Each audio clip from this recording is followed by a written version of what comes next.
Kharghar railway स्थानक परिसरात मोठ्या प्रमाणात उभारण्यात आलेल्या अनधिकृत स्टॉल्समुळे प्रवाशांना दररोज गंभीर अडचणींचा सामना करावा लागत आहे. स्थानकाच्या प्रवेशद्वाराजवळ तसेच रेल्वे स्टेशनच्या मार्गावर अनेक स्टॉल्स उभे राहिल्याने गर्दीचे प्रमाण प्रचंड वाढले आहे. याचा थेट फटका रोज प्रवास करणाऱ्या नोकरदार, विद्यार्थी, महिला व ज्येष्ठ नागरिकांना बसत आहे. रेल्वे स्थानक परिसर स्वच्छ, सुरक्षित आणि मोकळा असणे आवश्यक असताना अनधिकृत स्टॉल्समुळे अस्वच्छता, कचरा आणि दुर्गंधीचे प्रमाण वाढले आहे. प्रवाशांमध्ये संतापाचे वातावरण असून संबंधित प्रशासनाने तातडीने कारवाई करावी, अनधिकृत स्टॉल्स हटवावे आणि प्रवाशांसाठी मोकळा व सुरक्षित मार्ग उपलब्ध करून द्यावा, अशी जोरदार मागणी नागरिकांकडून होत आहे. आता आपण खारघर रेल्वे स्टेशनच्या परिसरात आलेलो आहोत.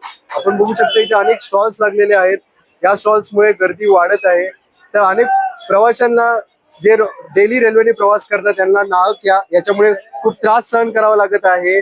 त्यांना येण्या जाण्यासाठी खूप अडचण येत आहे. तर लवकरात लवकर यावरती रेल्वे प्रशासनाने काहीतरी उपाययोजना केल्या पाहिजे, जेणेकरून प्रवाशांचा हा त्रास कमी होईल.